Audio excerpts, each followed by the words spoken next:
Bom dia, alunos.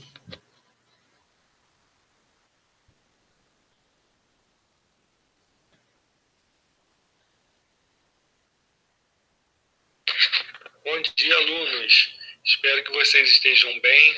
Hoje nós vamos iniciar mais uma aula, o módulo 13, falando sobre os tigres asiáticos. Vamos entender o que é isso.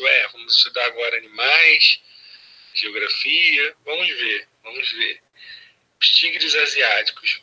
E para a gente começar um pouquinho a nossa aula de hoje, queria que vocês observassem aqui esses símbolos, essas marcas, essas logos que são tão famosas, conhecidas no mundo inteiro, né? A Samsung, a LG, a Kia, Hyundai, são marcas tão conhecidas e talvez utilizadas por você, por mim, por todos nós, hoje no mundo globalizado. Então essas empresas, se você não sabia, elas são empresas sul-coreanas, ok? E assim, para a gente contextualizar,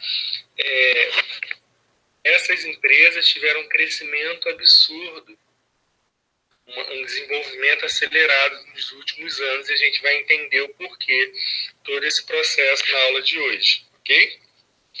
Para a gente dar o ponto de partida inicial, nós vamos falar um pouquinho também sobre a Samsung, porque a Samsung fez um aparelho assim, bem moderno, tá?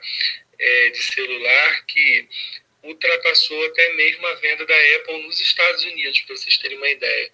Ficou em primeiro lugar nos Estados Unidos no ano de 2016, né? E caiu no gosto da galera. O pessoal gostou muito, né? Porque eles trouxeram um novo celular com tecnologia de ponta, com aplicativos, né, com uma velocidade maior, com mais espaço, e acabou que a Apple mesmo ficou em segundo lugar e, pasmem, a LG em terceiro lugar, ou seja, um mercado em expansão nos Estados Unidos. E também nós vamos ver que esse desenvolvimento acelerado, no caso aqui que a gente está falando da Coreia do Sul, ele vai ocorrer praticamente nos últimos 40 anos. Então, é um desenvolvimento recente. Então, esse desenvolvimento acelerado, a gente acaba falando sobre a questão dos conhecidos grupos de países chamados tigres asiáticos. Por que essa expressão tigre? Porque o tigre asiático, animal agora falando, né, ele é sagaz, ele é selvagem, ele é veloz, ele é agressivo. Então aqui faz uma referência às economias dos países asiáticos que cresceram assim aceleradamente nos últimos anos, se desenvolveram de uma forma agressiva, veloz no mercado global. E aí hoje despontam com várias empresas multinacionais vendendo produtos para o mundo inteiro, bens de consumo duráveis e não duráveis, ok? Agora, quem são esses países? Esses países são a Coreia do Sul, Taiwan, que na verdade a gente vai ver a história de Taiwan relacionada com a China no próximo capítulo, que é considerado uma região da China, Singapura, tá, que é uma cidade-estado, e Hong Kong, que também é uma província da China. A gente vai entender por quê na aula de hoje. Somente Taiwan que a gente vai ver na próxima aula juntamente com a China, porque a história de Taiwan está muito ligada à China, ok? Então são locais que tiveram crescimento acelerado focado no mercado externo. Okay? Então, eles faziam seu desenvolvimento voltado para o mercado externo e recebendo também muitos investimentos do Japão, tá, com empresas japonesas, e também dos Estados Unidos. A gente vai ver o porquê. Okay? Mas eles também são considerados e conhecidos como plataformas de exportação. Plataformas de exportação porque eles produziam no início produtos, tá, com multinacionais de vários países se instalando nesses locais que eu falei, né, dos tigres asiáticos, e esses locais acabavam produzindo produtos bens duráveis e não duráveis para exportação. Porque nesses locais, o que tinha de vantagem nesses locais, lá na Coreia do Sul, né, em Taiwan, Singapura, Hong Kong, há 40 anos atrás, e ainda tem hoje em dia? As vantagens seriam o quê? Que o governo mesmo ofereceria para atrair essas multinacionais dos Estados Unidos, do Japão e depois de países da Europa. Mão de obra barata e qualificada, ok? Você pode ver que a população desses países são grandes, são numerosas, e não são numerosas. Por ser numerosas, elas são baratas, mas elas são qualificadas. Então, assim, uma diferença, por exemplo, da mão de obra da América Latina, do Brasil, no caso, né? Que também são países, assim, com população numerosa, mas que a mão de obra ainda não está tão qualificada. A gente vai ver o porquê. Controle econômico, o governo começa a controlar a parte fiscal do país e as despesas também com os gastos públicos. Também, outra vantagem são as leis ambientais permissivas, aquelas leis ambientais que praticamente se permite de um tudo se fazer naquele país, poluição, tá?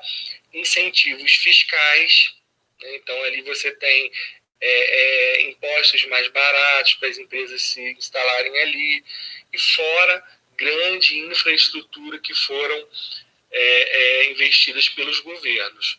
Os governos também investiram muito em educação, desenvolvimento de tecnologia e infraestrutura, e tudo somado ainda à ajuda dos Estados Unidos, com cerca de 19 bilhões de dólares para Taiwan e Coreia do Sul, principalmente. Okay? No início, os Estados Unidos investiram logo depois da Segunda Guerra Mundial, mas no Japão, porque o Japão seria a vitrine lá na Ásia do mundo capitalista, porque países, por exemplo, já acontecendo a guerra das Coreias, então assim o socialismo estava tomando conta de algumas regiões do mundo. A União Soviética esbarra ali próximo ao Japão, a China também já ia entrar nesse processo. Então assim, o que acontece? Para conter o avanço do socialismo no mundo, os Estados Unidos escolheu algumas áreas, até mesmo ocupou algumas áreas como o Japão, e fez desse país uma plataforma e uma vitrine do sistema capitalista. Então eles investiram bilhões e bilhões de dólares, e o próprio governo do país, do Japão no caso, foi investindo em melhoria na infraestrutura, em educação, em formação. Porque, por exemplo, no caso do Japão, a gente viu na aula passada, o que eles tinham de melhor ali? A própria população. Então, eles tinham que investir em tecnologia e educação, né? Porque eles quase não têm recursos naturais. E no caso dos outros países também ali em volta, ocorre uma coisa parecida. Tem uma população, então vamos qualificar essa população para atrair empresas no mundo todo, porque o mundo está globalizado. Okay? Então, por exemplo, providências no sentido de maior distribuição de renda para tentar diminuir a desigualdade social e aumentar o mercado consumidor. Se as pessoas ganharem mais dinheiro, elas vão comprar mais. Então já tem um mercado consumidor bem grande, que a população é grande, né? Intensa militarização do trabalho. Então eles já são disciplinados. A cultura ou as culturas, né, dos povos asiáticos, elas visam muita disciplina, o autocontrole, o autoconhecimento. Então isso tudo ajuda no aumento da produtividade. Na hora de você produzir maior quantidade em menos tempo, a disciplina ajuda muito nesse processo. Então isso atrai muitas empresas multinacionais para essas regiões. Então agora você está vendo o mapa aí dos países que começaram a ser chamados de tigres asiáticos. Então você pode ver aí ao norte do mapa que você está vendo, né? A Coreia do Sul, aqui bem próximo ao Japão e à China, né? E da Coreia do Norte, né, que está aí ao norte do paralelo 38. Nós temos Taiwan, você pode ver que é uma ilha que pertence à China, mas tem vários conflitos internos que a gente vai entender na próxima aula. Hong Kong, também, que é uma região administrativa e especial, mas pertence à China, ok? Mas que acaba sendo desenvolvido o sistema capitalista nessas regiões, e eu vou explicar por quê. Tá? E Singapura, tá vendo? Que é uma pequena cidade-estado, que ela está aqui, ó, como eixo de ligação. São ilhas, ó, que está no eixo de ligação do Oceano Índico, uma passagem para o Oceano Pacífico. Então é um local super estratégico, a gente vai ver daqui a pouco também. Então esses países, eles são chamados e conhecidos como plataforma de exportação. Então eles produzem muito para exportação. Antigamente, no início, eram mais dessas empresas multinacionais que vinham do Japão, dos Estados Unidos, como eu falei. Hoje em dia, muitos deles já produzem tecnologia local, isso é importante a gente falar, mas o foco das plataformas de exportação na década de 70 estava em investimentos de empresas estrangeiras mesmo. Tá? Mas os próprios governos, com as divisas que eles iam recebendo, com os capitais entrando no país, perceberam a necessidade de investir maciçamente em educação, porque vai qualificar a mão de obra, e aí vai gerar mais riquezas ainda, e aí melhorar as condições de trabalho da população em vários desses países. Os níveis hoje estão semelhantes aos dos países desenvolvidos da Europa, países desenvolvidos como os Estados Unidos, né? São semelhantes. Então, assim, em relação até mesmo níveis na parte social, né? Educação, saúde, qualidade de vida, muitos investimentos em qualificação da mão de obra e menos dependência em relação à geração de tecnologia, porque eles passaram a produzir as suas próprias tecnologias. Isso que foi um ponto-chave de virada. Isso foi interessante para esses países, porque eles não ficaram apenas reproduzindo a tecnologia dos países desenvolvidos, não.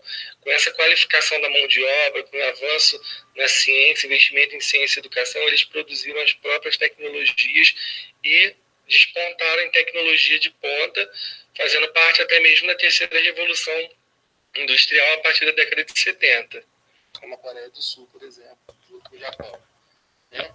Então a Coreia do Sul foi protagonista na década de 90 em relação à tecnologia, em desenvolvimento de tecnologia nas áreas de automóveis, essas tecnologias mais de ponta, sofisticadas. Então, já que a gente está falando da Coreia do Sul, vamos falar mais um pouquinho sobre ela, vendo alguns detalhes sobre a sua geografia e sua história. Então, você vê que a Coreia do Sul, que está aqui de azul nesse mapa que a gente está vendo agora, ela, na verdade, era uma única Coreia. Tá? Então, ó, em maio de... Vamos ver um pouquinho da história, o que aconteceu. Porque foi dividida, né? Vocês sabem que tem a Coreia do Norte, que hoje é socialista, né? Desde a época aí da Guerra Fria, e temos a Coreia do Sul, que é capitalista, que a gente está falando aqui dos tigres asiáticos. Então, olha só, em maio de 1950, com o fim da Segunda Guerra, os Estados Unidos e a União Soviética dividiram a Coreia no paralelo 38. Vai começar aqui a questão. Só que aí, em setembro de 1950, o exército da Coreia do Norte invadiu o sul e conquistou quase todo o território, deixando só essa pontinha que vocês estão vendo aqui azul no segundo mapa. E aí, em novembro de 1950, os Estados Unidos não deixaram isso barato, não. Entraram em guerra e seu exército empurraram, tá vendo, os norte-coreanos lá para o norte mesmo, no extremo norte da Península da Coreia. Só que em janeiro de 1951, a China entrou, reforçou aí os norte-coreanos, deu apoio e reconquistaram o espaço, ainda pegou mais um pedacinho da parte da Coreia do Sul, da atual Coreia do Sul. Tá?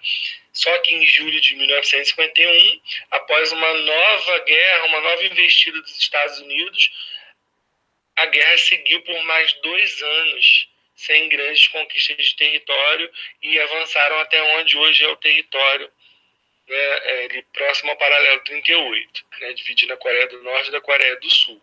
Uma socialista, norte, né, e o sul capitalista. Tá? Então, assim, o conflito foi até encerrado, mas eles ainda não declararam assim a paz. Então eles ainda estão oficialmente em processo de guerra, tá? Só que não é vantajoso para eles entrarem em guerra armada no momento.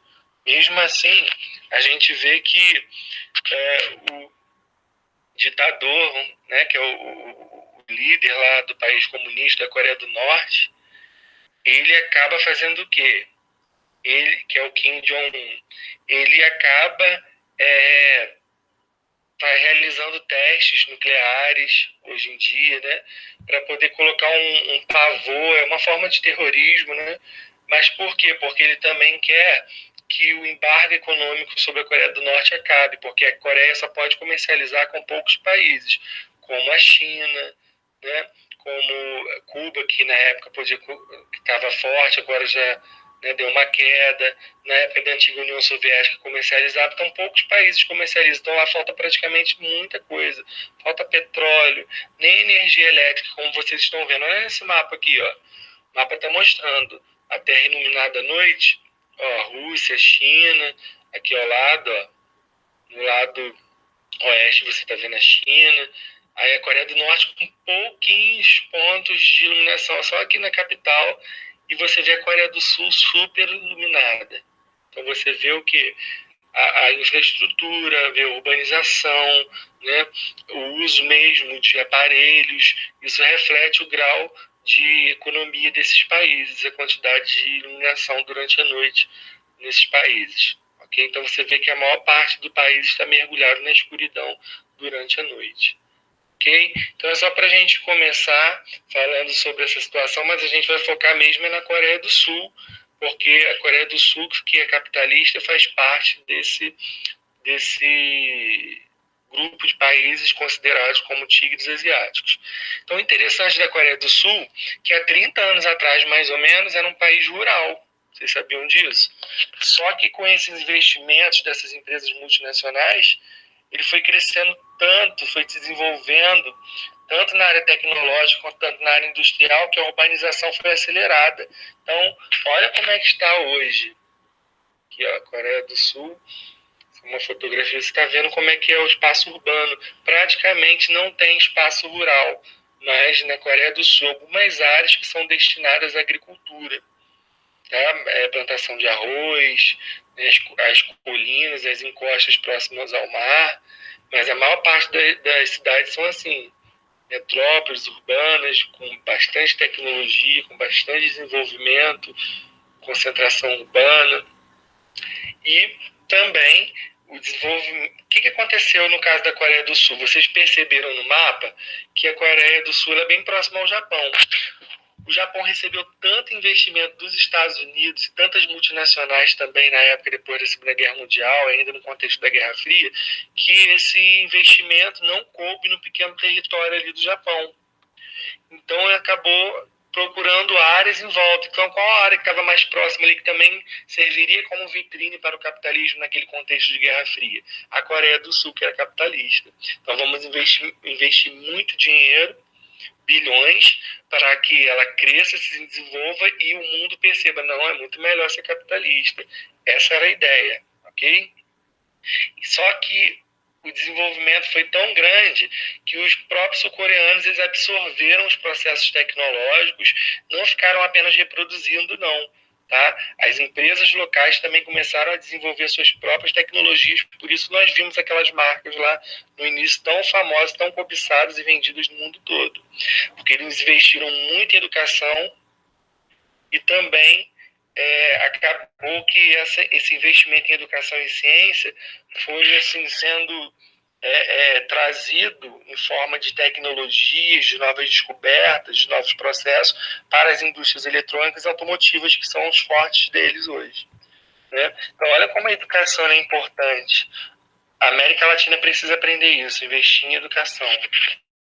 Ok? E ciência, universidades, pesquisas, e não sucatear. Então, vamos lá. Então, mesmo assim, o modelo de governo na Coreia do Sul, sendo capitalista, não é totalmente neoliberal, não. Eles preferiram manter um forte controle estatal na economia, tá? Governo que eles vai definindo o rumo aí dos investimentos, muitas empresas têm capital estatal também, tá bom? Então, essa parte da Coreia do Sul é espetacular, porque assim, hoje você sabe que a Coreia do Sul está influenciando o mundo com a sua cultura.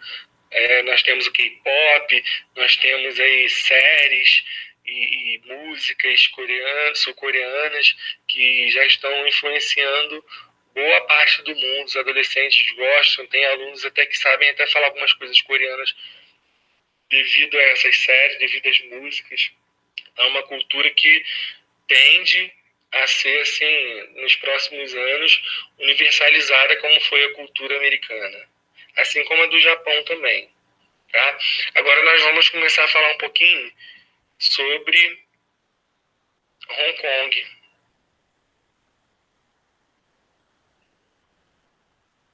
Hong Kong. Em Hong Kong a gente pode começar a falar sobre a questão que Hong Kong não é um país independente. Tá? Não pensa que Hong Kong é um país, não. É apenas uma região importantíssima, rica, desenvolvida, capitalista, né? Só que é uma região administrativa da China, pertence à China, mas não é independente, apesar de ter um governo lá local, né? É uma zona especial da China, ela não é autônoma, não é um país independente, tá? Mas ela tem uma autonomia local, vamos dizer assim, com governos locais, tá? Não só a China, como você pode ver no mapa aí também, não só Hong Kong, desculpa, mas Macau também, que é uma cidade da China que também tem essa autonomia local. Essas duas cidades são importantes no cenário internacional em relação a bancos, a gente vai ver daqui a pouco, tá? Mas a China, que representa essas regiões, né, Macau e Hong Kong na ONU, é a China que protege em casos de segurança, de guerra, a China que é responsável por essas regiões, ok? Como começa a história de Hong Kong? Ela vai começar, assim, a história mais moderna, a história mais recente, né? Ela vai começar se tornando colônia da Inglaterra no século XIX, porque vai haver a Guerra do Ópio, tá? A China ela vai começar a taxar muito o ópio, que é um tipo de droga, para o mundo inteiro, e como a Inglaterra era interessada nesse comércio na época, não ficou satisfeita com essa taxação, porque era muito alta, e acabou entrando em guerra com a China. Tá? E no final da guerra, a Inglaterra vai acabar ficando com essa região de Hong Kong. Okay? Por isso que lá eles vão acabar investindo muito, o sistema vai ser capitalista, muito desenvolvimento econômico na área industrial, nos moldes do Reino Unido. Eles implantaram lá uma estrutura capitalista. Tá? Só que, com o passar dos anos, como o Reino Unido tinha uma boa aproximação com a China durante a história, eles acabaram assinando um tratado de Nanquim, que foi o seguinte, estipulando uma data para a devolução de Hong Kong para a China, que aconteceu em 1997. Tá? Mas aí, quando a Hong Kong voltou para a China, acaba que Hong Kong já estava toda capitalista, desenvolvida, né? Então com uma estrutura diferente da maior parte, por exemplo, do interior da China continental. Tá? Mas houve essa negociação a partir de 1982 e aconteceu esse retorno de Hong Kong para a China, a administração chinesa. Tá? E hoje Hong Kong é um importante centro financeiro, tem muitos bancos assim que atuam no mundo inteiro, então é um centro bancário global com muitas multinacionais. Tá? A mão de obra lá é muito barata, mas é qualificada, tem muita infraestrutura, como vocês podem estar vendo na foto, né, que vocês estão vendo aí.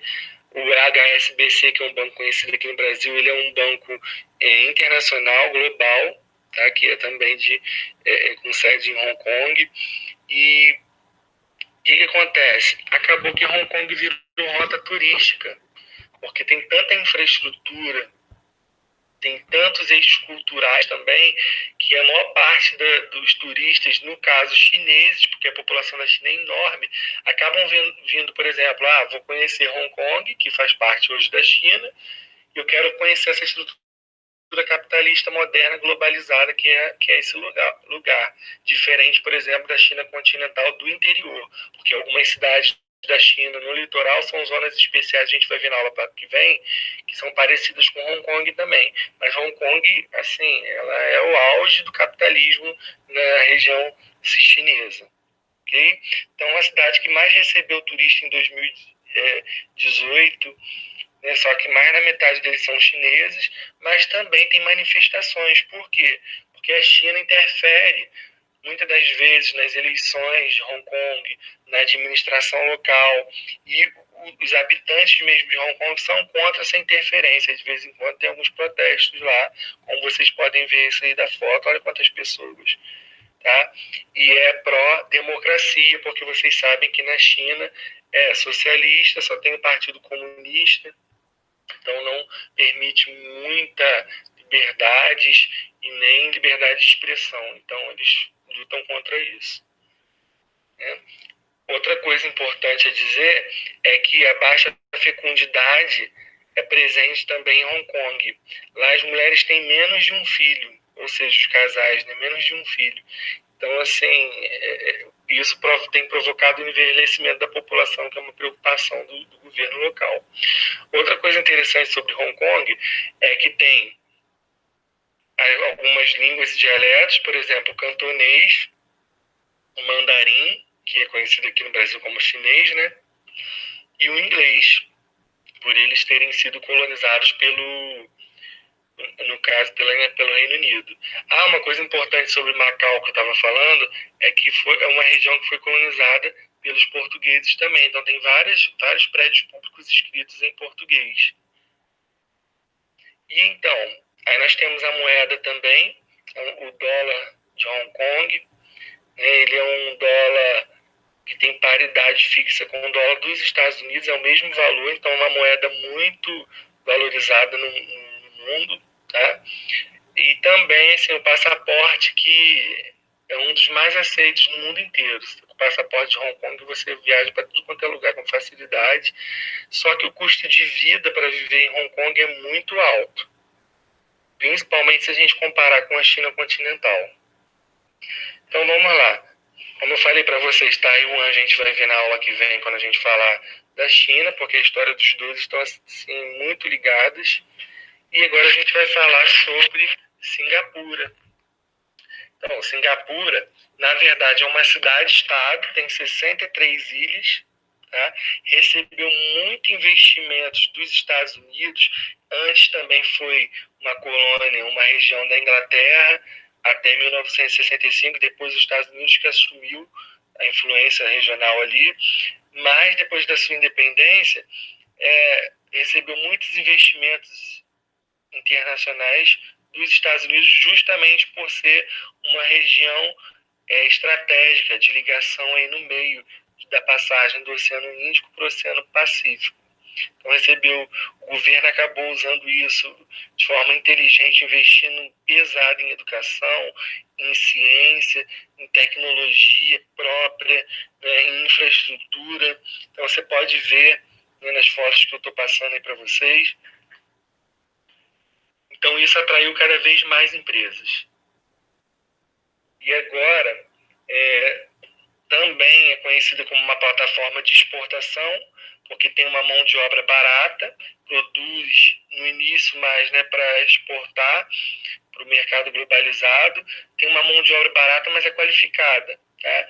Tem muita infraestrutura, portos, aeroportos, rodovias, então tudo assim com muita fluidez. Então isso é bom para o capital internacional, é bom para as multinacionais exportarem. Né? Então tem muitas multinacionais lá. E a economia, apesar disso tudo, ainda é dependente, muito dependente do capital externo, porque lá quase não tem matéria-prima, como é um pedacinho de uma ilha, próximo ali à Indonésia, não tem petróleo, não tem que comprar tudo, até água. tá? Para vocês terem uma noção.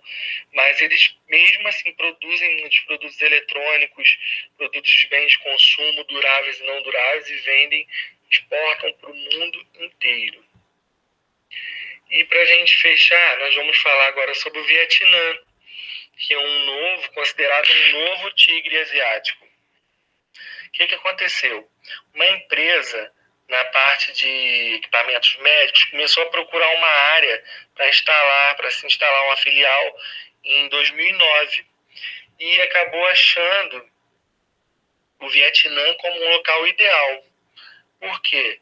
Porque assim, o Vietnã, apesar de ser um país assim que já viveu guerra, né, que é um país também que era rural, mas ele começou a fazer acordos de livre comércio com o mundo inteiro. Então isso atraiu muitas multinacionais. Além disso, tem uma população jovem. A gente vai ver a pirâmide etária deles. Tem uma população jovem, investiu muito em educação e qualificação da mão de obra. Então o crescimento lá está sendo muito rápido e de forma sustentável. Passou, na verdade, a receber investidores do mundo todo, atingindo recordes em 2015 de investimentos. E devido ao seu posicionamento geográfico também estratégico. Você pode ver, está próximo à China, está também próximo a essa passagem do Oceano Pacífico, melhor dizendo, para o Oceano Índico, facilita toda essa locomoção, essa mobilidade, e investiu muito em infraestrutura, portos, para poder atender esse mercado globalizado. Então, hoje, o Vietnã é considerado um dos novos tigres, assim mesmo como a Indonésia, a Malásia, esses países que você está vendo em volta. Tailândia, Filipinas. E assim, a gente precisa pensar que eles foram países que aproveitaram o auge do desenvolvimento e de investimentos externos que o mundo passou nesse período aí da década de 70 para cá e investiram pesado em educação, em ciência, tecnologia. Então, qual é o recado que a gente precisa pensar para o futuro no Brasil, na América Latina? A gente precisa focar na educação, na geração de tecnologia, em geração de tecnologia nacional própria, desenvolver ciência. É isso que a gente tem que pensar. Então, a educação é a chave mesmo para o futuro. Não tem jeito. Só investindo. E a gente ainda investe pouquíssimo em educação. A gente teria muito mais condições, se a gente for pensar, estrategicamente falando, geograficamente falando, porque nós estamos próximos aos Estados Unidos. A gente poderia receber todos esses investimentos. Mas, infelizmente, nossos governantes pouco investiram em educação nos últimos anos, em geração de tecnologia e nas ciências também. É um recado que fica para a gente pensar, né? Então, um forte abraço para vocês e até a próxima aula.